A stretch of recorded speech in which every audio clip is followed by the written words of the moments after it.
Good evening, college football fans. Big D here on a Thursday night, and you know what that means. It's time for my college football playoff predictions. Before I tell you my who is winning the Goodyear Cotton Bowl and the Capital One Orange Bowl, them all, please subscribe, like, and share the guess what? Spunky Spectrum Sports YouTube page. I know it says Spunky on the sign, but we know it's the Spunky Spectrum Sports YouTube page. We can see all my content, whether it be NFL, college football, soccer, golf, NASCAR, Olympics, any of that. Also, check out the Big D podcast on Spotify and Apple. I apologize for the technology issues. I don't know what's going on. I think we're having some internet issues at the house, but I think we've got everything settled, and whew, can't believe it. It's almost 2022, and you know what that means. The college football playoffs tomorrow night, and I think we've got two outstanding matchups, two interesting games. And be honest, we got two different games because in the first game, I think it's going to be interesting to see what happens between Cincinnati and Alabama. Because first off, with Cincinnati, the first group of five team in the playoff, I think a lot of people are going to be interested in seeing can a group of five team compete because with the big boys, because we've seen group of five or lesser teams win BCS or New Year's Six games. Everybody remembers when Boise State beat Oklahoma in the 2007 Fiesta Bowl. I guarantee you Nick Saban remembers when Utah beat the Crimson Tide in the 09 Sugar Bowl and UCF beat Auburn in the Chick-fil-A Peach Bowl a few years ago. But this is going to be a different game for Cincinnati because Georgia's been here. Alabama's been here. Yeah, Michigan has been here, but Michigan's a big enough program. I think they'll be ready. Cincinnati is the wild card because this is the first group of five team ever to make the college football playoff. The first group of five team to play this late in the season. And it's also maybe a step up in competition. I know Cincinnati went on the road, beat Indiana, beat a really good Notre Dame team. That's why the Bearcats are here. Everybody's saying Notre Dame and Ohio State should be here. Trust me. Ohio State should be in Pasadena, and Notre Dame should be in Glendale, Arizona. Enough said. But Cincinnati deserves his chance. And yeah, if Cincinnati loses 31-15 or whatever tomorrow, I don't think anybody would be surprised. But I do think we'll get a lot of answers. And if Cincinnati competes and pulls off a humongous upset, I think this opens the door for any team, whether you're a group of five team, independent. Heck, if Notre Dame could make the playoff, why couldn't, not just Cincinnati, but even a BYU, some of these schools. Not true. Conference realignment is going to change a lot of this, but this is a really good Cincinnati team. I know Georgia remembers Cincinnati from what happened in the Peach Bowl last year, but this is a really well-coached Cincinnati team. Luke Fickell's a really good coach. Really good coach. I'll be honest, I was surprised Luke Fickell stayed in Cincinnati, but it seemed like a lot of big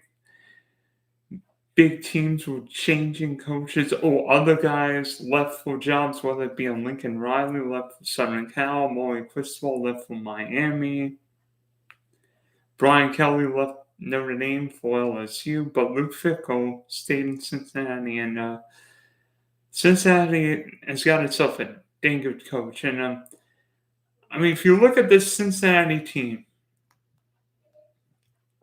there are a couple things I really like about the Cincinnati team. I think they're fairly well balance on offense.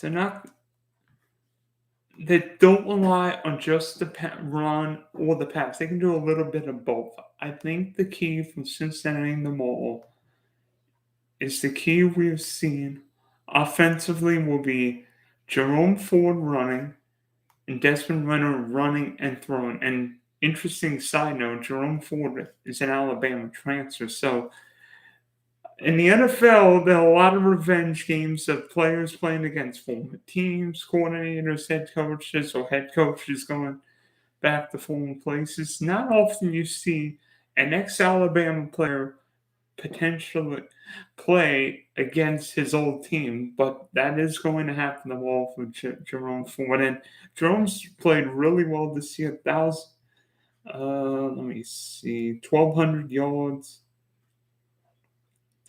coming off 187-yard performance in the AAC Championship win over Houston. And I really feel like if Cincinnati's got a chance of staying in this game, Ford's got to run the ball at least 20-something times. Because, yes, Alabama has got a great run defense. That's tied usually too. But even if you only get in 2, 3, 4 yards, the threat of the run makes this Cincinnati team different. Because if you can't just gear your eyes on the quarterback and think a little bit about the running back, it takes the pressure off Ritter to do everything. Because I think Cincinnati's going to have to run Desmond Ritter more. Is he Kyler Murray running the ball? No. Is he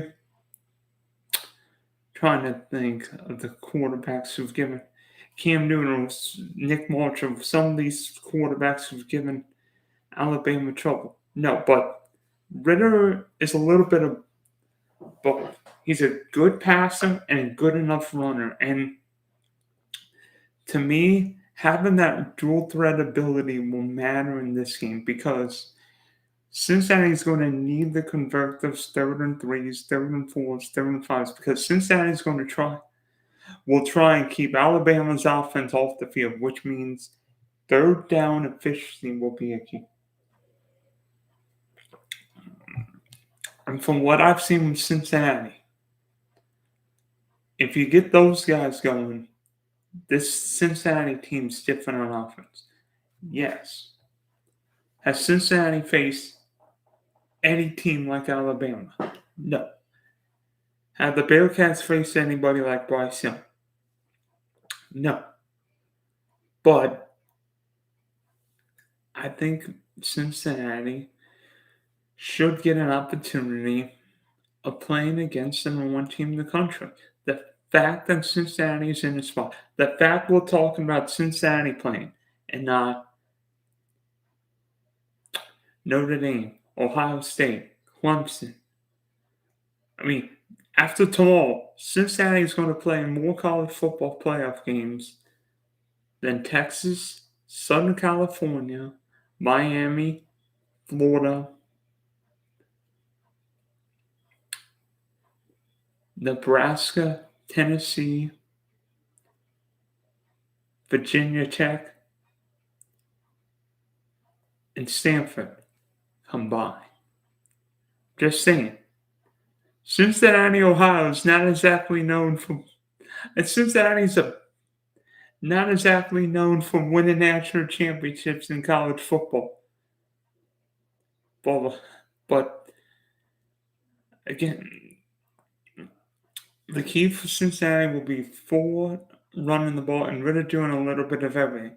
Defensively for the Bearcats, I think it's probably the strength of this team because Cincinnati may have the most overlooked cornerbacks in college football. The Bearcats don't have one great corner. They've got two.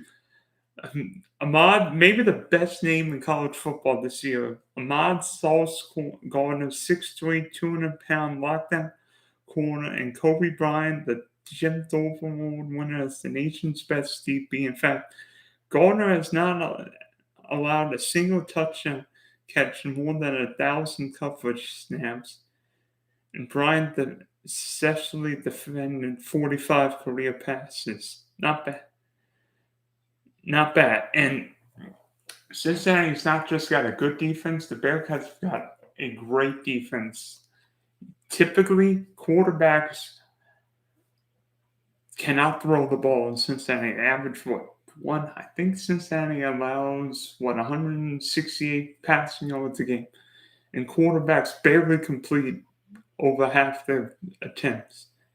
And generally, the Bearcats don't like giving up touchdowns. Only allowed 10 passing touchdowns while intercepting 18.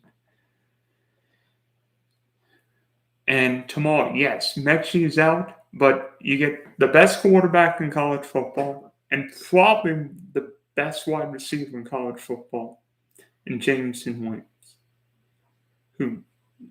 So you've got maybe the best passing defense secondary in college football against the best quarterback wide receiver combo in college football. So it's a little different because you think Alabama, Georgia, Ohio State would have the best secondary. Cincinnati has got a case for having the best secondary in college football this year. Tomorrow, we're going to see what Cincinnati can do against Bryce Young and Williams. Now, Alabama. Oh, what a surprise. Alabama's the number one team in the country. A bad year in Tuscaloosa. I mean, this is a little different Alabama team from last year. Last year may have been the most dominant Alabama team I've ever seen. I mean, I don't know, that 2019 LSU versus last year's Alabama team might be like 63-62, decide on a 2-pointer at the end. But this is a different Alabama team. Alabama won 4 SEC games by single digits. Florida, LSU, Arkansas, and Auburn, and lost to Texas A&M. But Alabama finally put it all together in the SEC championship game against Georgia to not only earn a spot in the playoff, but get them in one seat. A couple interesting side notes about Alabama. The Tide have won all but one college football playoff semifinal game. That was the 2015 Sugar Bowl against Urban Meyer and Ohio State when Ezekiel Elliott ran for 8 million yards and Cardell Jones, the stringer, won in New Orleans. And I think Alabama is 5-0 in Jerry. So the Tide, A, don't lose in Arlington, Texas, and B, generally don't lose in the college football playoff semifinal. Now, they might lose to Clemson in the national championship, but of course, Clemson played last night in the Cheez-It Bowl, so this is a different Alabama team than what we're used to seeing. We're used to seeing physical Alabama run the ball, but the last couple of years, Alabama changed. It's not a physical offensive line. It's a more pass-oriented offensive line. I mean, we all saw what Tua did the last couple of years. Mac Jones did last year. I can't believe I'm saying this, but Bryce Young is better than both. I mean, who saw the end of the Iron Bowl and thought Bryce Young was amazing? Or in the SC championship against the number one defense in college football, and Bryce Young ate him for breakfast after the Tide gave up. It seemed like an endless number of sacks against Auburn, but to me, when I see Bryce Young play, I think confidence, I think calmness, and this guy's just only getting better. I mean, he is only getting better. That is scary. That is scary. That Bryce Young is only a true freshman. Really? He's a true freshman. A true freshman. Well, redshirt freshman, excuse me. Redshirt. But I'm not sure if true would matter. But how about these stats with Bryce Young? 4,300 yards, 43 touchdowns, 4 interceptions. Wow. Wow.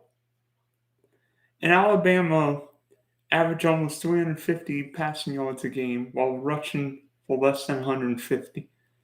Not often you see an Alabama opponent out rushing the Tide, but that's exactly what happened. But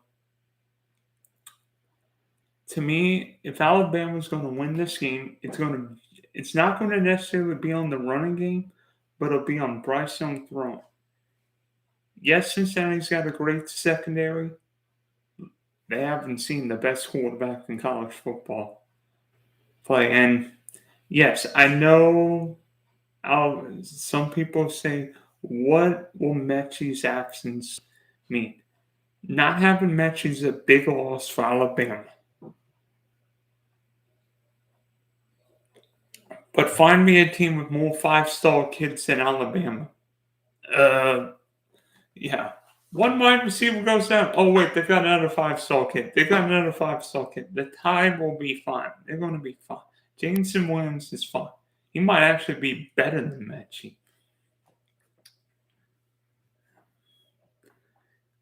To me, if Cincinnati can't get pressure on Bryce Young, he will rip Cincinnati. He will rip the Bearcats apart all night.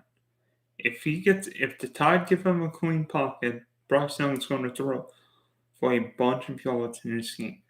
The X factor for Alabama offensively, besides the offensive line, is how healthy and maybe effective Brian Robinson is. Because unlike in past years where the Tide could wear down teams they're running, Alabama's not a great rushing team this year, not even averaging 150 yards a game. I mean, Alabama's produced so many quality running backs the last 10, 12, 15 years. Derrick Henry, Najee Harris last year, Damian Harris, Trent Richardson. I mean, it seems like the Tide can produce an endless supply line of tailbacks, but I don't think Brian Robinson's quite in that group. Banged up toward the end of the year, but the break between the SC Championship and the playoff tomorrow will get his injuries healed, and I think we'll see Robinson be himself. And I would not want to face Robinson late in the game because you get that physical downhill style together with Williams and Young. It can be daunting facing that late in the game. So I think Alabama, they can protect Bryce Young, will have a field day against Cincinnati. For picking that game, I mean, I really want to see Cincinnati maybe not compete, but I think Alabama's too strong. Tide have been here before. I don't know. Cincinnati might be a little nervous in this game. I mean, could Cincinnati keep it close for a while? Probably. I mean, maybe the fact that Cincinnati's a dog, you wonder if Luke Fickell might take a few chances tomorrow, but in the end, I think Alabama wins this game quite comfortably. I think 13.5. I think Alabama not only wins and covers comfortably. Maybe Cincinnati gets a backdoor touchdown, but Alabama should win. The Tide never lose in Jerry Ward, and I don't think that's changing them all. Another game that I can't believe we're going to see. Georgia and Michigan in the Capital One Orange Bowl. Oh my goodness. Oh boy. Get your popcorn ready because this is going to be a slugfest. I mean, for the entire regular season, Georgia was the best team in college football. I don't think there's any question about that. Georgia dominated teams with its defense. I mean, if you scored a touchdown, you should have celebrated like it was Mardi Gras because Georgia didn't like giving up touchdowns. See, I mean, Georgia's defense was not had not allowed more than 17 points until the FC title game, and then Alabama put up a boatload. So the question with Georgia is: was the SC championship game an outlier or a potential problem? Because if you throw away this SC championship game, Georgia's been the best team all year. Particularly, you can't run on them because you can't throw on them, and you can't score on them. So let's see. You can't run, can't throw, and you can't score on them. That's not bad. Not bad. How about this? You want to hear these stats? Georgia's defense allowed 81 rushing yards a game and 172 passing yards. And yeah, that would be 254 yards a game.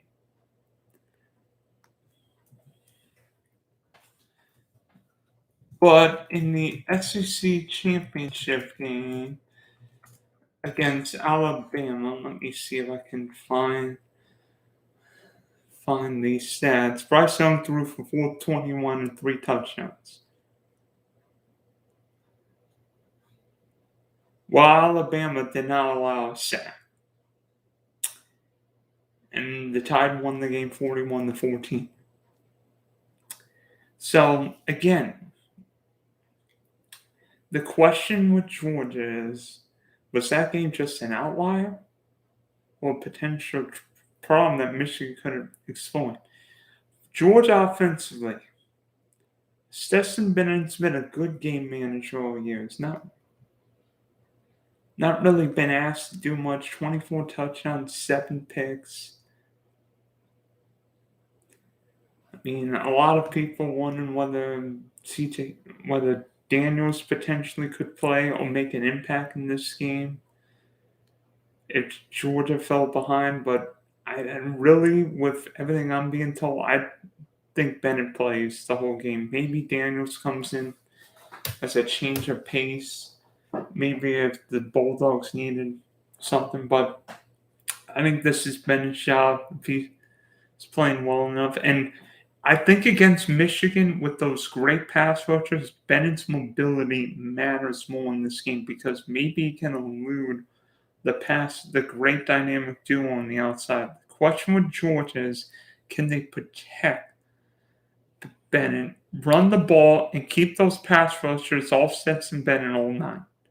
Because Stetson Bennett's running for his life, it could be 6-3. And for Georgia, with Kirby Smart, the Bulldogs are going to try and run the ball. Georgia's got so many tailbacks, so they can bring different kinds of tailbacks. They can bring a receiver, a downhill guy, a speed guy, a bunch of different guys. But Georgia's best weapon this year is Mr. Bell. Is Brock Bowers, a true freshman from Napa, California. 47 catches for almost 800 yards, but 11 touchdowns. He's a matchup nightmare. And when Georgia gets in the red zone, it will look for Bowers. So, and in this game, I think both teams will try and use their tight ends. So I think Bowers could be in play. I would wonder about Pickens' knee because 4 weeks, you got some game action toward the end of the season. But can Pickens make a couple big plays? Because I think this game's going to be very low scoring. 1 or 2 plays will probably determine this game. And if you can break one, it may be the difference between watching the national championship game or playing the national championship game.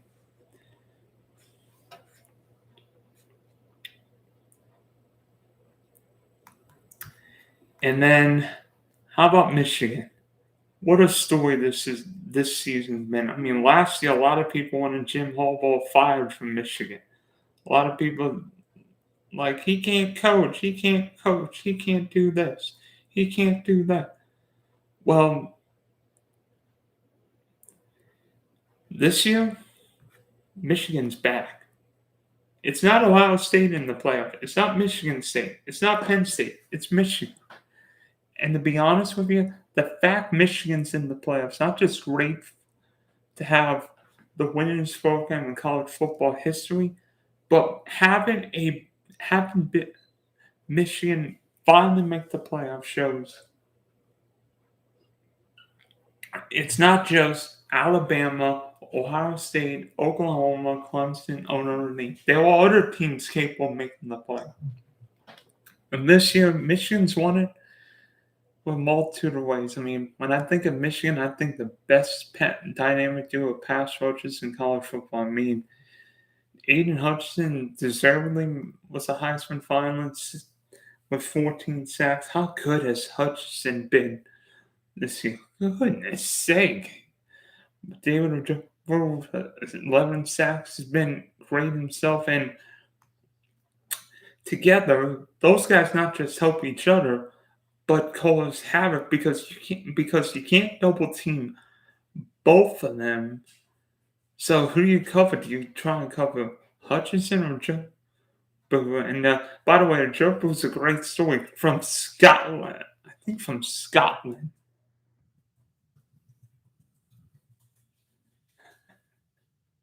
Born in Nigeria, but I think it was actually born in Nigeria, raised attended academy and playing college football at the University of Michigan. So he's an unbelievable story, and Hutchin's one of my favorite players in college football. So if Michigan could somehow get a lead, those pass rushers could have a field day tomorrow night. And then with Michigan offensively, here's an interesting stat people don't know. Michigan's like one of the leaders in like big plays. Like, I think Michigan's like number one in the country in 50-yard plays. You don't think of Jim Harbaugh team being a great big play team, but Michigan can make big plays. Remember in the Big Ten championship game, they can do double passes, reverses, make all kinds of big plays. And with the running back, and talk about running backs, well, Michigan will bring a whole bunch of running backs. How good was Haskins, not just against Ohio State, but Michigan's got 3 or 4 capable running backs.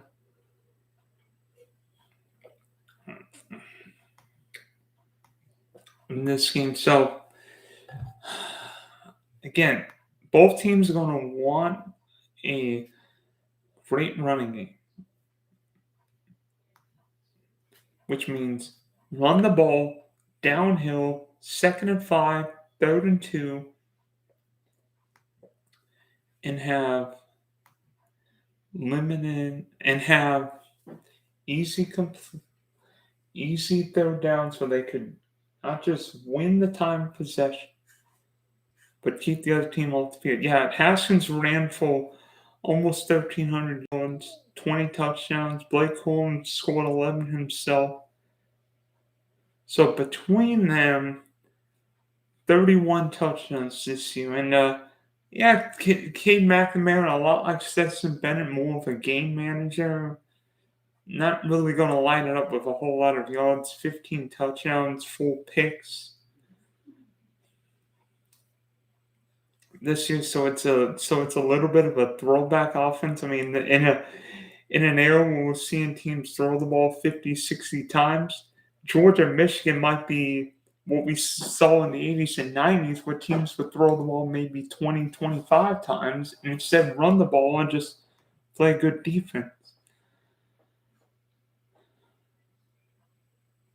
But an interesting X factor for Michigan, the mole, could be Andrew Anthony, the True freshman from East Lansing. Yeah, true freshman from East Lansing. I'm wondering if Sporty remember that. This kid turns out to be a star, but Anthony brings a lot of speed, and in this kind of a game, that game-breaking ability will matter because both teams will probably try to stack the box.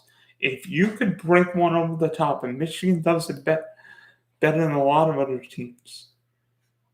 And remember what happened against Michigan State when Anthony caught 6 balls for 155 yards and 2 touchdowns. Having that game-breaking wide receiver will matter. Because if you can break one for 80, you not only score, it's a game changer, it's momentum booster, it gets your team all fired up, gets the adrenaline pumping. So I think Andrew Anthony is a huge potential game breaker tomorrow. To be honest, I think this is a go either way game. I would not be surprised if either team wins it. think I think Georgia might have a little something more than Michigan, but I think it's a one-score game. I think this is a 24-20 game. I would not be surprised if Michigan wins. Beyond Michigan's the last 2 games against Michigan, Ohio State and Iowa were the best I've seen Michigan play in a long time. And here's an interesting fact. Last time Michigan played in the Orange Bowl, guess who was the Wolverines quarterback? Tom Brady against Alabama. Michigan won on a missed extra point. Would it be coincidence if Michigan won against another SC team tomorrow night and returned to Indianapolis for the national championship on January 10th? That would be something if Michigan played in a national championship. But I can't wait for them all. It's New Year's Eve. We're going to party watching all of these games tomorrow. I hope I'm right, but be honest, I have no idea. I'm not sure what happens tomorrow. So thanks for hopping on. We may or may not have a video tomorrow, but Happy New Year. Watch your college football tomorrow, and that's my story, and I'm sticking to it.